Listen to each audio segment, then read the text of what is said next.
Hello viewers, hope you are all doing fine. आज की video में हम आपको किला द्रावड़ की सैर के लिए लेके जा रहे हैं। फैसलाबाद से किला द्रावड़ का फासला तकरीबन 400 किलोमीटर है और इस फासले को तय करने में तकरीबन 5.5 से 6 घंटे लगते हैं। जहाँ तक मुझे याद पड़ता है, पहले सिर्फ बहावलपुर तक पहुँचने में तकरीबन 7 घंटे लगते थे, लेकिन अब M4 ने ये सफ़र काफ़ी आसान कर दिया है। हम खानेवाल तक इसी मोटरवे पर सफ़र करेंगे, जबकि खानेवाल के बाद हम N5 पर चले जाएंगे। इस मोटरवे की हालत काफ़ी बेहतर है। आप इसको इस्लामाबाद लाहौर मोटरवे से कंपेयर तो नहीं कर सकते, but still this is really good. ये हमारे आगे एक दूल्हे मियाँ जा रहे हैं। शादियों का सीज़न है तो हमें ऐसी बहुत सारी गाड़ियाँ नज़र आएंगी। मोटरवे से N5 तक पहुँचने में तकरीबन 10 किलोमीटर का ये पैच है, जिसकी हालत कोई बहुत ज़्यादा अच्छी नहीं है, लेकिन N5 जो है वो कंपैरेटिवली बहुत बेहतर है। और ये हम लोग N5 पर आ गए हैं। इस रोड के इर्द गिर्द का एरिया अब काफ़ी हद तक सरसब्ज़ और शादाब नज़र आ रहा है। जहाँ तक मुझे याद पड़ता है, 2005-06 तक इस रोड के इर्द गिर्द सिर्फ रेत के टीले दिखाई दिया करते थे, मगर अब हालात काफ़ी चेंज हो चुके हैं। बहावलपुर से आगे आपके पास दो रास्ते हैं। एक तो आप सीधा अहमदपुर शर्की और वहाँ से किला द्रावड़ की तरफ चले जाएं, और दूसरा रास्ता मंडी यजमान की तरफ से जाता है। हम लोग यजमान मंडी वाला रास्ता ले रहे हैं क्योंकि उसके साथ ही मेरा ननियाली गांव है, तो हम लोग कल सुबह वहाँ से द्रावड़ के लिए निकलेंगे।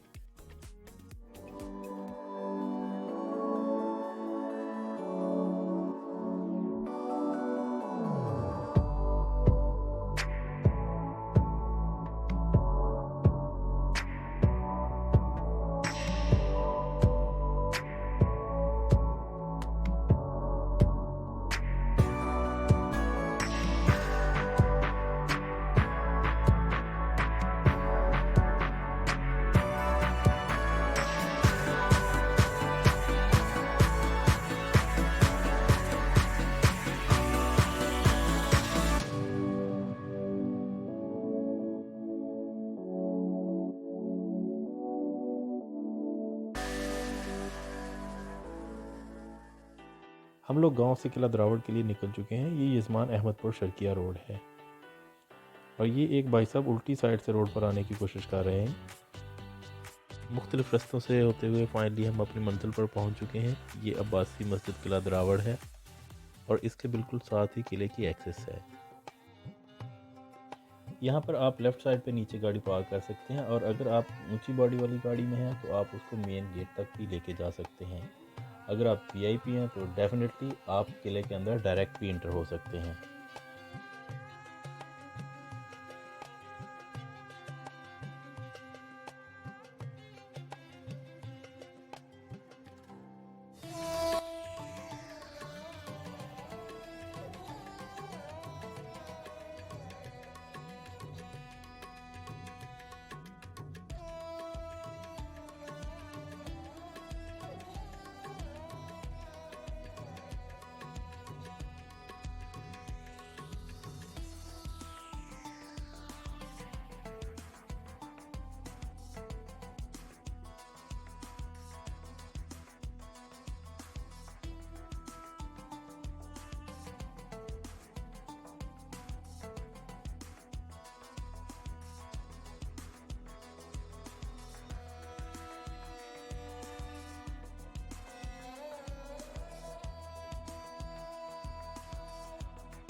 पार्किंग के बाद अब हम लोग फोर्ट की मेन एंट्रेंस की तरफ जा रहे हैं।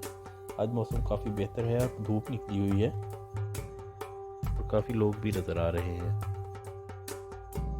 किले की वसत को देखकर आप माजी में इसकी जाहो जलाल और शान शौकत का अंदाज़ा लगा सकते हैं। ये किला 9th सेंचुरी में राजस्थान के राजा जजा भट्टी ने राजा रिवाल देवराज भट्टी के नाम पर बनाया था। इसी निस्बत से इसका नाम डेरा रवाल रखा गया, जो बाद में बिगड़कर डेरा रावड़ और फिर मौजूदा रावड़ में तब्दील हो गया। ये किला 1733 में नवाब ऑफ बहावलपुर सादिक मोहम्मद खान ने फतह किया। फिर ब्रिटिश राज में बरतानवी अफवाज इस पर काबिज रही। पाकिस्तान बनने के बाद ये फिर से अब्बासी ख़ानदान के कंट्रोल में वापस आ गया।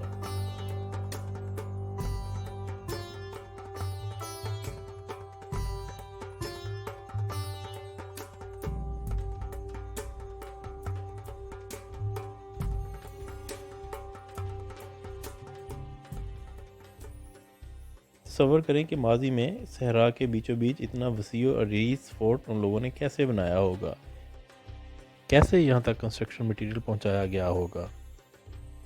यहाँ पर एक रिवायत है कि ये ईंटें उच्च शरीर से यहाँ तक इंसानी जंजीर की मदद से पहुँचाई गई थी।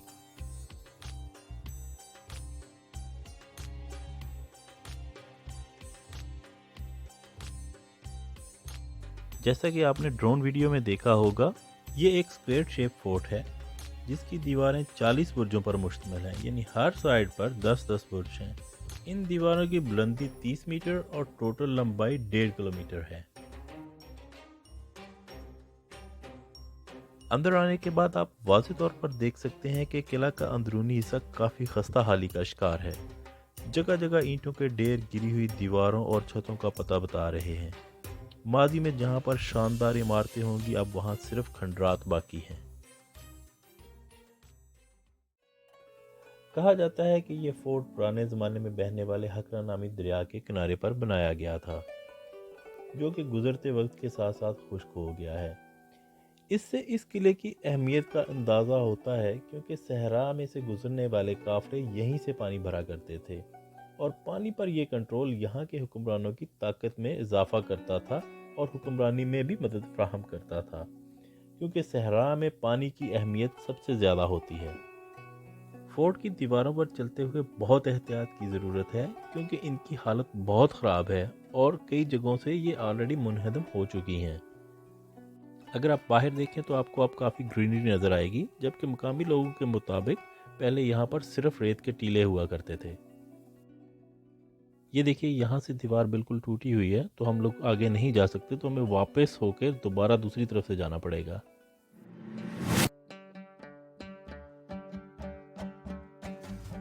इस एरिया में ऐसे महसूस हो रहा है जैसे यहाँ पर कभी ज़ेरे ज़मीन सुरंगें रही होंगी, लेकिन पानी के कटाव से वो अब वाज़ेह हो रही हैं।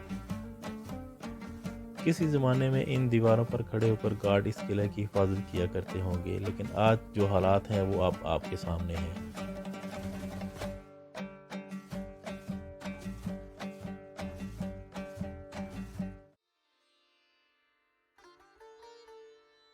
दाएं तरफ नज़र आने वाले ये कमरे बेसिकली कैद खाने हैं, जहां पर रियासत के मुजरमों को कैद किया जाता था।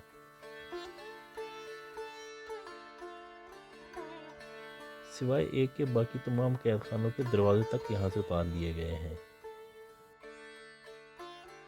किले के सेंटर में एक तोप भी मौजूद है, मगर इसके बारे में कोई इन्फॉर्मेशन नहीं दी गई। ओवरऑल अगर देखा जाए तो यहाँ पर सियाहों के लिए कोई भी सहूलत मौजूद नहीं है। हालांकि ये एक यूनेस्को वर्ल्ड हेरिटेज साइट है और ये दुनिया भर से बेशुमार सियाहों को अट्रैक्ट कर सकती है।